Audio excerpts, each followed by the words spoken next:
Hi, good morning dear children. So today we are going to discuss about the first chapter in physics. 10th class first chapter in physics, that is effects of electric current. Effects of electric current. So already we discussed about electricity, current, electricity and all in the 9th standard. But some important terms we need here also. So first of all, we know that electricity is very important in our day-to-day life, isn't it? In our house, we know many electronic devices are there. Bulb, television, refrigerator, etc. So can you think, in all these devices, electrical energy is using. Can you tell me, all these devices are using the same form of electrical energy? For example, in the case of bulb, when we switch on, what happens? The bulb will glow. So that means, first of all, electrical energy. We are giving electrical energy. What input we are giving? Electrical energy. So that electrical energy is converted into light energy, isn't it? Next example, we can take a mixie. Mixie we are using in the kitchen, isn't it? So there also, what we are giving or we are providing the electrical energy, and that electrical energy is converted into mechanical energy. In the case of mixie, mechanical work is doing there, isn't it? So electrical energy is converted into mechanical energy. In the case of fan also, fan. So what is the use of fan? We will get breeze, isn't it? So there also electrical energy is converted into mechanical energy. Induction cooker. So there also, what is the energy transformation taking place in the case of induction cooker? Yes, first of all, we are giving electrical energy, and that electrical energy is converted into heat energy, isn't it? Induction cooker and all we are used for cooking the food and all, isn't it? So there also, here in all these cases, we are using electrical energy, but the product we are getting, that is different forms of energy. In the case of bulb, electrical energy converted into light energy. In the case of mixie, electrical energy is converted into mechanical energy. So the useful form of energy into which a device is converting, or the useful form of energy, a device is converting electrical energy. Our device, electrical energy, in the useful form of energy, convert this process effects of electric current. Next, we are going to study about heating effect of electric current. For that, in our house, we know that iron box is there. The best example is iron box. In iron box, what we are doing? Most of the days we are using the iron box for ironing the clothes. So the process behind, here you can see the picture, the inner view of the iron box. There you can see one coiled like structure, isn't it? So when we give electrical energy, what is happening in the case of iron box? Yes, that after some time the heat is produced, isn't it? So that electrical energy is converted into heat energy. That is why we can iron the clothes and all. So let us understand this with the help of a circuit diagram. Here you can see one circuit diagram. In that you can see one battery is there, one nichrome wire is there, isn't it? Then conducting wire is there. So when we switch on, what happens? Yes, the current flows. The current will begins to flow. So after some time, we can see that the nichrome wire becomes red hot. So here we are provided electrical energy. That electrical energy, why that nichrome wire becomes red hot in this case? Because due to heat. If their heat is produced, that is why that nichrome wire becomes red hot, isn't it? So here the electrical energy is converted into heat energy. Here the electrical energy is not losing. That energy is converting into one form or in the other form. In this case, that electrical energy is converted into heat energy. Then why this nichrome wire becomes red hot? That is the property of the nichrome wire, because nichrome wire has high resistance. That we will study in the coming class, the properties of nichrome wire and all we will study. So in the iron box, that is what I am telling. In the iron box, that nichrome wire is used. That is why, because due to that heat, when we give the electrical energy, what happens? This nichrome wire becomes red hot and we are getting the heat energy, isn't it? So next, here you can see another circuit diagram. Here also we want to find out the current and voltage. Current and voltage, so that we connected one voltmeter for measuring voltage. We connected one voltmeter, and for measuring current we connected one ammeter, isn't it? So here we know we already studied some equations in the last year. So here just you want to recall all these equations here also.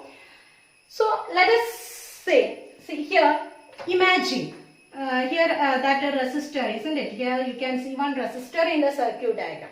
So we want to find out the potential difference between the ends. For example,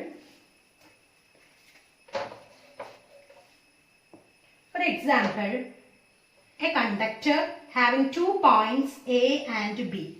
Conductor having 2 points A and B. And if the potential difference between this conductor is 1 volt. How we can say?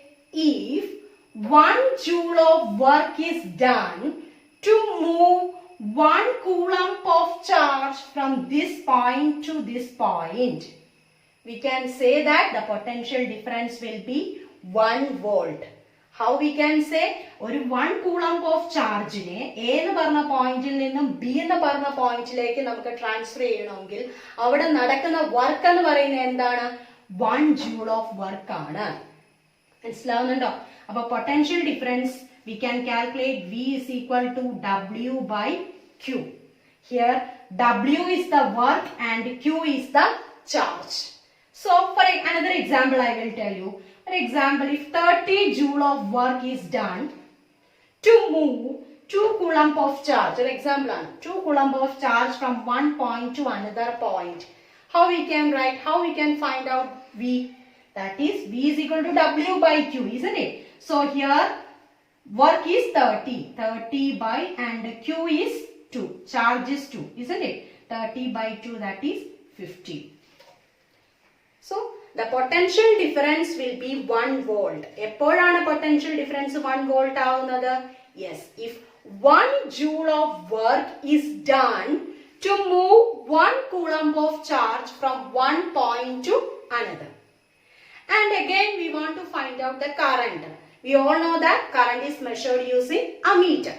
So we know that V is equal to W by Q.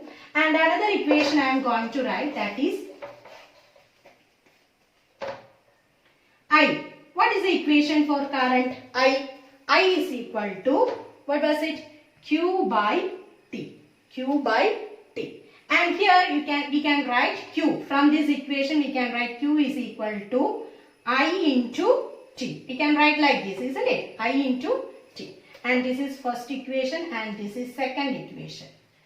And next I want to substitute the value of Q in this first equation. So here the first equation is V is equal to W by, in the place of Q I am going to substitute I into T. And here W is equal to V into I into T. Here we can write like this, isn't it? W is equal to V into I into T. We will multiply like this. V into I into T. That is voltage, current and time.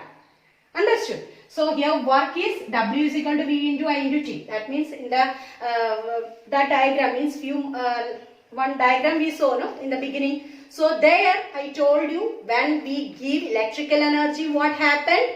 That electrical energy is converted into heat energy. That means that nichrome wire becomes red hot. അപ്പോൾ അവിടെ നമ്മളൊരു work കൊടുത്തത് കൊണ്ടാണ് അവിടെ heat develop ചെയ്തത്, അല്ലേ? അപ്പോൾ അവിടെ നടന്നത് എന്താണ്? അവിടെ ഒരു ഹീറ്റിന്റെ പ്രൊഡക്ഷൻ ഉണ്ടായി. അപ്പോൾ അവിടെ നമുക്ക് ഈക്വേഷൻ എങ്ങനെ എഴുതാം? H is equal to, അവിടുത്തെ വർക്ക് എന്താണ്? H is equal to V. That H ആയിട്ട് നമുക്ക് എഴുതാം. H is equal to V into I into T. So this is one equation for finding the heat developed in a current carrying conductor. The next is, according to Ohm's law, we know that V is equal to I into R. V is equal. So we know that V is equal to I into R. Now I am going to substitute the value of V in this equation. So it will become H is equal to V is I into R, isn't it? So I into R, then this I. Remaining this I and this T. So how it will come? H is equal to I into I, that is I square into R into T. So this is the equation for another equation for heat developed in a current carrying conductor, that is H is equal to I square RT, and this is known as Joule heating or ohmic heating. That means the process by which heat developed in a current carrying conductor by the passage of electric current. So that this is known as what? Joule heating. Joule heating. Joule heating or ohmic heating. Joule heating, or another name is ohmic heating. Ohmic heating. And this equation was given by a famous scientist. What is that? Joule. From the name itself we can understand Joule. That is, H is directly proportional to. What are the factors? What are the factors? H is directly proportional to the I, current, resistance and time. So how we can say Joule's law? Yes, Joule's law states that the heat generated in a current carrying conductor is directly proportional to the product of the square of the current in the conductor, resistance of the conductor and time of flow of current. And I is, we know that I is current, that is measured in ampere. R is resistance, that is the unit of resistance is ohm, and T is time, and the unit of time is second. Unit of current ampere, R resistance, unit of resistance is ohm, and the unit of time is second. So this is Joule's law. Hope all of you understood this video. Thank you.